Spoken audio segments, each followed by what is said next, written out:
گنگا جمنی تہذیب کے عکاس اردو سروس کی نشریات آپ آل انڈیا ریڈیو کی نیبرہڈ سروس 1 سے سماعت کر رہے ہیں۔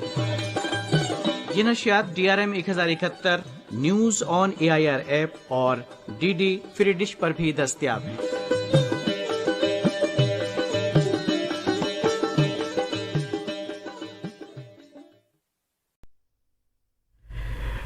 یہ آل انڈیا ریڈیو کی اردو سروس ہے۔ پیش خدمت ہے پروگرام نئی نسل نئی روشنی۔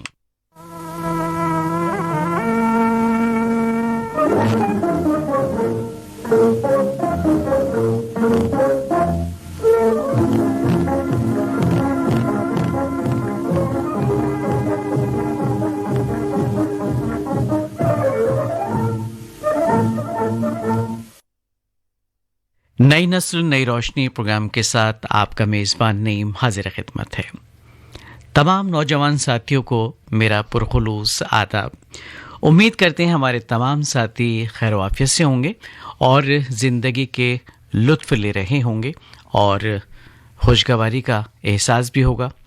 تہواروں کا موسم تھا، تہوار نمٹ گئے، اب فرصت کے لمحات تھے گزر گئے، لیکن اب کام کے لیے کمر بستہ ہو گئے، اور کمر بستہ جب ہوئے دیکھا باہر نکل کر تو پرکیف فضاؤں میں تھوڑی سی مشکل دشواری تھی، یعنی آلودگی تھی، اور فضا جو ہے مقدر تھی۔ لیکن جناب کہیں نہ کہیں ہم بھی اس کے ذمہ دار ہیں، ہمیں بھی تو اس میں اپنا تعاون پیش کرنا چاہیے۔ اس مشکل کو دور کرنے کے لیے، اس پریشانی سے نجات پانے کے لیے آلودگی کی ہم بات کر رہے ہیں، اور فضا جب آلود ہوتی ہے تو ظاہر سی بات ہے کہ قدرتی وسائل کا ہم غلط استعمال کرتے ہیں اور اس کے ساتھ قدرت کے ساتھ کھلواڑ کرتے ہیں، تبھی ایسا ہوتا ہے۔ تو کوشش کیجئے کہ جتنا بھی آپ ہو سکے اس میں کمی لانے کے لیے کوششیں کر سکتے ہیں وہ کرنی چاہیے۔ آج اس پروگرام میں ہم آپ کے لیے لے کر آئے ہیں ادبی میگزین صحیفہ، اور صحیفہ میں آج ہم آپ کو سنوائیں گے ایک افسانہ وسیع الرحمن عثمانی کی زبانی، اور کلام شاعر کے تحت اپنا کلام پیش کریں گے زاہد حسن۔ لیکن شروعات آج ہم کر رہے ہیں ایک ایسی شخصیت کے حوالے سے تقریر کے ساتھ جن کو علامہ کہا جاتا ہے، سر کہا جاتا ہے۔ جی ہاں، ہماری مراد ہے شاعر مشرق علامہ اقبال سے۔ آج ان کا یوم پیدائش ہے، اور علامہ اقبال کی شاعری کی اگر بات کریں، صوفیزم اور فلسفہ کوٹ کوٹ کر ان کی شاعری میں بھرا ہے۔ نوجوانوں کو خاص طور پہ بیدار کرنے کے لیے انہوں نے بڑی عمدہ شاعری کی ہے، اور جگہ جگہ اس بات کا ذکر کیا ہے، بیدار کیا ہے قوم کو کہ وہ آگے بڑھے، تعلیم حاصل کرے اور کامیابی سے ہمکنار ہو۔ تو شاہین ہے، پرواز ہے، کام تیرا، تیرے سامنے آسماں اور بھی ہیں، اور نہ جانے کتنے اشعار انہوں نے لکھے ہیں جو سننے کے بعد ایک نیا جوش، ایک نیا ولولہ انسان کے اندر آتا ہے، اور وہ یہ سوچتا ہے کہ کچھ کرنا چاہیے۔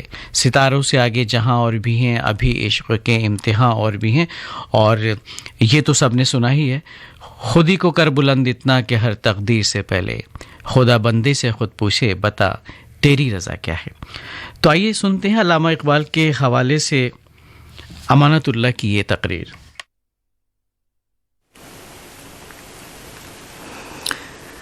اقبال کا پیغام قوم کے نوجوانوں کے نام۔ آج 9 نومبر شاعر مشرق علامہ اقبال کا 144واں یوم ولادت ہے۔ ہر سال اس تاریخ کو یوم اقبال کے طور پر منایا جاتا ہے اور انہیں یاد کر کے خراج تحسین پیش کیا جاتا ہے۔ اس موقع پر علامہ اقبال کے افکار اور ان کے پیغام کو عام لوگوں تک، اور خصوصاً ان نوجوان طبقے تک جو ان کے حقیقی مخاطب رہے ہیں، پہنچانا وقت کا اہم تقاضا ہے۔ شاعر مشرق، حکیم الامت، مفکر قوم و ملت علامہ اقبال کے افکار پوری نسل انسانی کے لیے عموماً اور قوم کے نوجوانوں کے لیے خصوصاً علم و دانش کا منبع ہیں۔ ان کا پیغام امن، ترقی، خوشحالی، محبت اور سربلندی کا پیغام ہے۔ ان کی امیدیں نوجوان طبقے کے ساتھ سب سے زیادہ وابستہ تھیں۔ وہ سمجھتے تھے کہ نوجوان نسل قوم کا مستقبل ہے۔ اگر یہ نسل تعلیم یافتہ، باصلاحیت، مہذب اور روشن دماغ ہوگی تو قوم کا مستقبل تابناک ہوگا، بصورت دیگر قوم اندھیروں میں بھٹکتی رہے گی۔ گویا قوم کا مستقبل نسل نو کے ساتھ وابستہ ہے، اس لیے وہ چاہتے تھے کہ یہ نسل آگے بڑھنے کے لیے دین و دنیا کے تمام علوم سے بہرہ مند ہو، سائنس اور ٹیکنالوجی کے نئے آفاق تک رسائی حاصل کرے، اور جو کام اس قوم کے بزرگوں کے ہاتھوں پائے تکمیل کو نہیں پہنچے وہ اس قوم کے نوجوانوں کے ہاتھوں انجام پذیر ہوں۔ جس طرح اقبال خود قوم کے نوجوانوں کے لیے ہمیشہ فکر مند رہتے تھے، ان کی آرزو تھی کہ اسی طرح نوجوانوں کے اندر بھی احساس اور قوم کا درد پیدا ہو۔ اقبال کے دل سے ہمیشہ اس قسم کی دعائیں نکلتی تھیں: جوانوں کو سوزے جگر بخش دے، میرا عشق میری نظر بخش دے، خرد کو غلامی سے آزاد کر، جوانوں کو پیروں کا استاد کر۔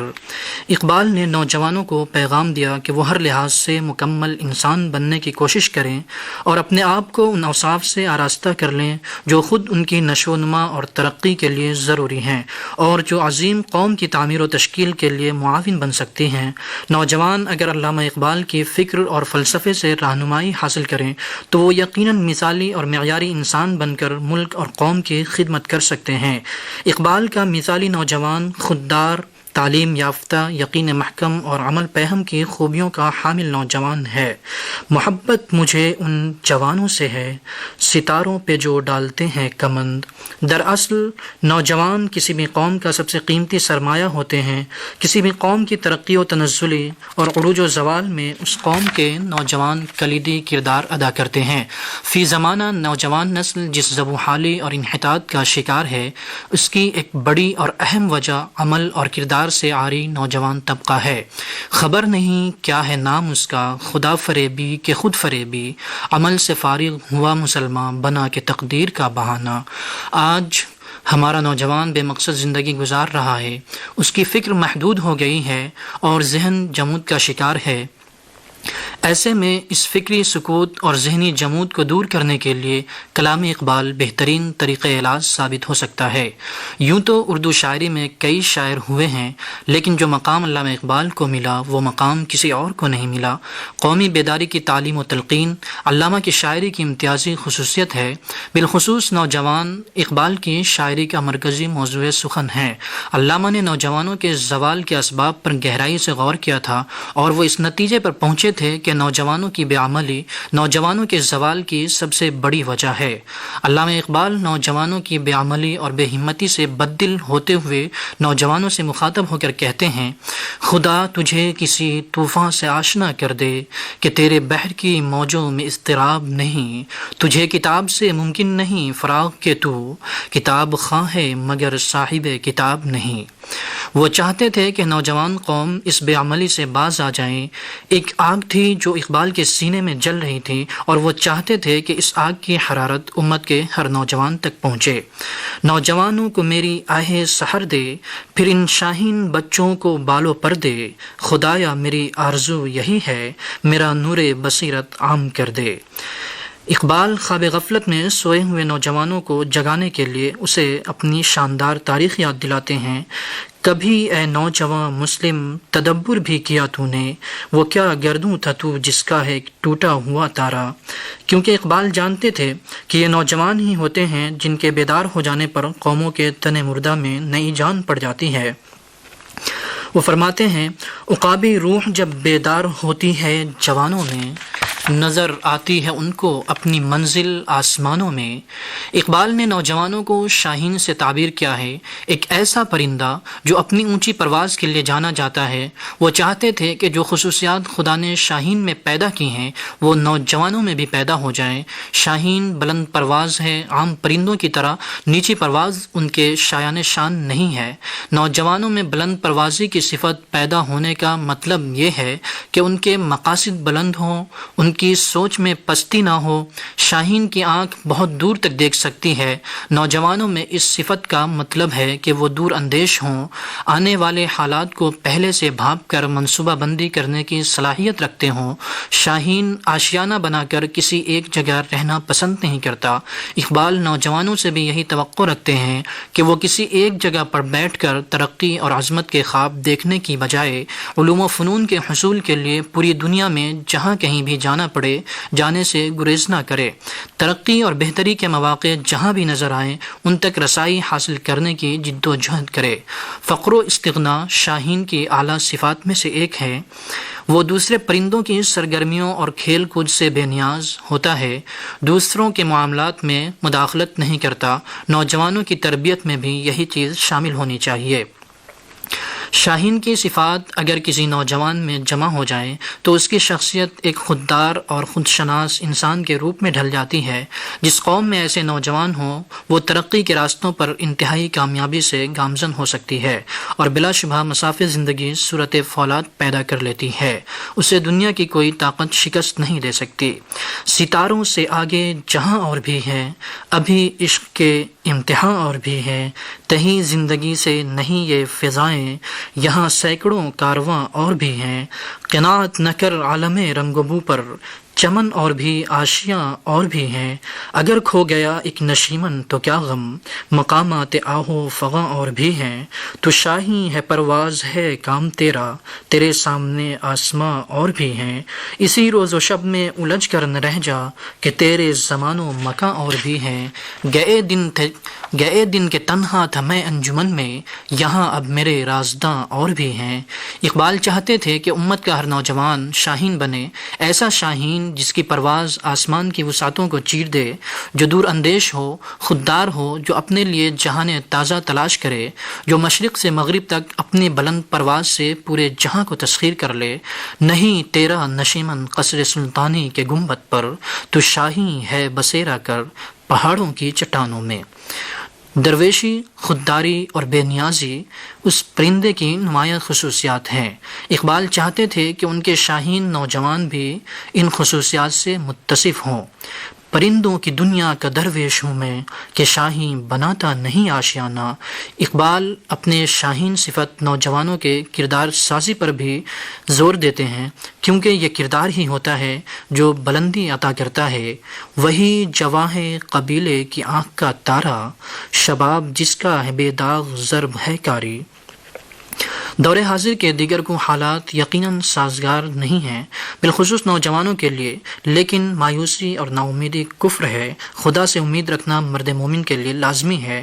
نو امیدی زوال علم و عرفاں ہے، امید مرد مومن ہے خدا کے رازدانوں میں۔ آج ملک و قوم کو جو مسائل اور چیلنجز درپیش ہیں ان سے عہدہ برآ ہونے کے لیے نوجوانوں کو اپنی صلاحیتوں سے کام لینا ہوگا، اپنی قوت اور علم کو کام میں لانا ہوگا۔ اس میں کوئی شبہ نہیں کہ ہمارا نوجوان طبقہ اپنے فرائض اور ذمہ داریوں سے کافی حد تک باخبر ہے۔ یقیناً ہم مشکل حالات سے گزر رہے ہیں، لیکن اس قوم کی شاندار تاریخ اس بات کی گواہ ہے کہ جب بھی اس قوم کے نوجوان اپنے عزم و حوصلے لے کر اٹھے ہیں، نصرت خداوندی نے ان کے قدم ضرور چومے ہیں۔ بس ضرورت اس بات کی ہے کہ اقبال کے شاہین نوجوان کو بیدار کیا جائے اور اس کے اندر وہ شاہین والی صفات پیدا کی جائیں جو ملک و قوم کے تحفظ میں معاون و مددگار ثابت ہوں۔ قول علامہ اقبال، نہیں ہے نو امید اقبال اپنی کشت ویراں سے، ذرا نم ہو تو یہ مٹی بڑی زرخیز ہے ساقی۔ اپنے من میں ڈوب کر پا جا سراغ زندگی، تو اگر میرا نہیں بنتا نہ بن اپنا تو بن۔ شاعر مشرق علامہ اقبال کی شخصیت کے حوالے سے اپنے خیالات کا اظہار فرما رہے تھے امانت اللہ۔ دوستو، کسی بھی فن کو اختیار کرنے کے لیے ذوق و شوق کی ضرورت ہوتی ہے، اور نوجوان طبقہ اس میں بخوبی ماہر ہے۔ وہ جانتا ہے کہ شاہین کی طرح پرواز کرنی ہوگی تبھی کامیابی ملے گی، اور اسی وجہ سے وہ مختلف فنوں کو اختیار کرتا ہے، اور انہی میں ایک فن ہے لکھنے کا فن، قلم کاری جسے کہا جاتا ہے۔ نوجوان ساتھی